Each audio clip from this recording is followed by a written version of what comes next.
Good evening. President Bongbong Marcos directs the Senate to take the lead in reviewing the economic provisions of the Constitution. In a press conference, Senate President Juan Miguel Zubiri says Marcos gave the order after a meeting with Senate President Pro Tempore Loren Legarda and the House of Representatives leadership last January 11. According to Zubiri, Marcos agreed that charter change through People's Initiative was too divisive. The President agreed with us that the proposal was too divisive and asked the Senate to instead take the lead in reviewing the economic provisions of the Constitution. In this way, we can preserve our bicameral nature of legislation. Following the press conference, Zubiri filed resolution of both houses number 6 proposing amendments to certain economic provisions of the Constitution. According to Zubiri, the resolution seeks amendments to provisions relating to public services, education, and advertising. Zubiri says he opted to file a measure that seeks to amend only certain provisions of the Constitution in order to avert a constitutional crisis between two chambers of Congress. If you see the resolution that we filed today, it's limited to yung amendments to public services, as well as education, and as well as advertising. We wanted to find a win-win solution that would limit the impact in terms of a constitutional crisis with both houses of Congress. Meanwhile, Zubiri says there is no longer need for the Senate and the House of Representatives to convene jointly to propose amendments to the Constitution. We don't have to meet in one place to come up with a constituent assembly.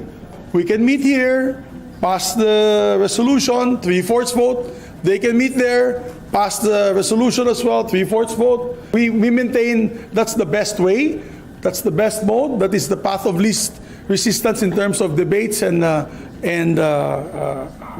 I'd say heated debates and possible difficult scenarios.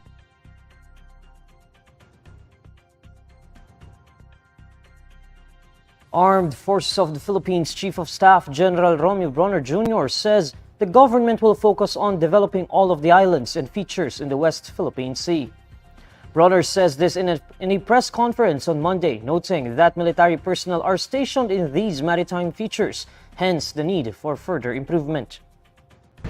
We will also focus on developing the islands and the other features that we are occupying. The responsibility po ng Armed Forces of the Philippines to take care of our soldiers. And as I mentioned, ang ginagawa lang naman po natin is that we are just trying to make it more livable, more habitable for our soldiers.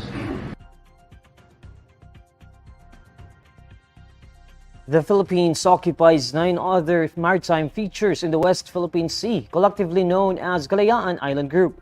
He adds that the AFP is planning to send out vital equipment such as desalination machines and other means of communication. Transport Group Piston says some unconsolidated public utility vehicle drivers and operators in Metro Manila will continue operating in their routes in February. This despite the announcement from the Land Transportation Franchising and Regulatory Board that unsolicited PUVs will be tagged as colorum starting February 1, after the January 31 extension for the filing of franchise consolidation applications. LTFRB warned that drivers of colorum PUVs will be apprehended if they will continue to ply their routes. Piston President Modi Floranda tells INQUIRER.net that some operators remain defiant of LTFRB's pronouncement as they question the board's legal basis for the order. Floranda says the issuance of franchises to PUV operators is enshrined in Republic Act 4136 or Land Transportation and Traffic Code. He explains then that the removal of such franchises will require an amendment of the law, a procedure that the LTFRB is yet to undergo.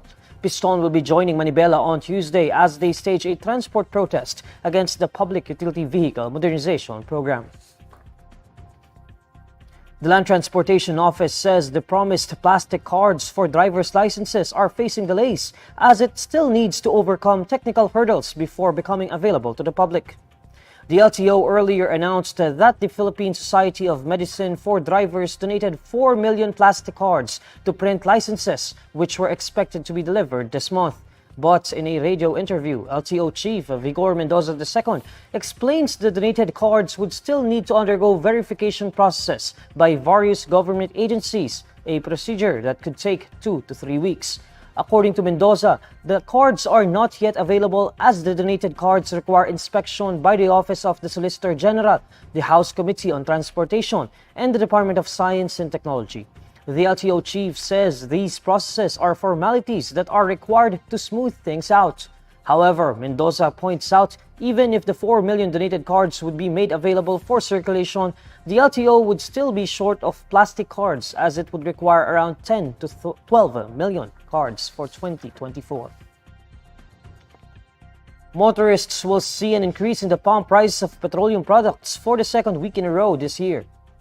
The Department of Energy Oil Industry Management Bureau says the price of gasoline would go up by 30 centavos per liter on Tuesday, January 16, while that of diesel would rise by 90 centavos per liter. The price of kerosene will likewise climb by 90 centavos per liter. According to DOE Oil Industry Management Bureau Director Rodela Romero, this week's price increase is due to escalating conflict in the Middle East with more attacks on Gaza, as well as the shipping issues in the Red Sea. China's foreign minister says any steps towards Taiwan's independence would be, quote, harshly punished.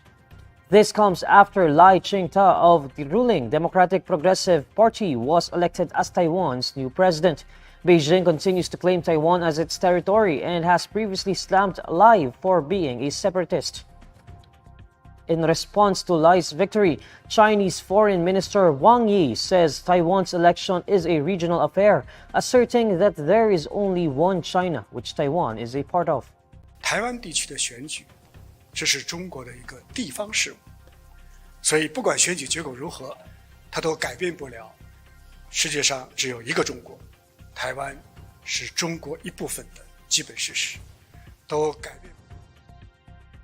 Further warns that those pushing for Taiwan's independence are trying to split Chinese territory and will severely be punished. 台湾从来不是一个国家，过去不是，今后更不是。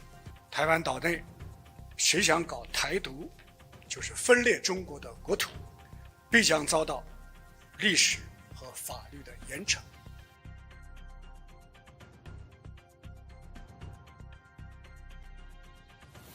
Here's the latest roundup of today's top stories. President Bongbong Marcos asks Senate to lead review of economic provisions, says Chacha via People's Initiative is too divisive. AFP Chief of Staff General Romeo Bronner Jr. says government will focus on developing all islands and features in the West Philippine Sea. And oil firms hike fuel prices for second straight week. And these are the stories you need to know today. I'm Neil Mercado. Follow INQUIRER.net on Facebook, X, YouTube, TikTok, Instagram, and Reddit. For more stories, visit INQUIRER.net. Good evening.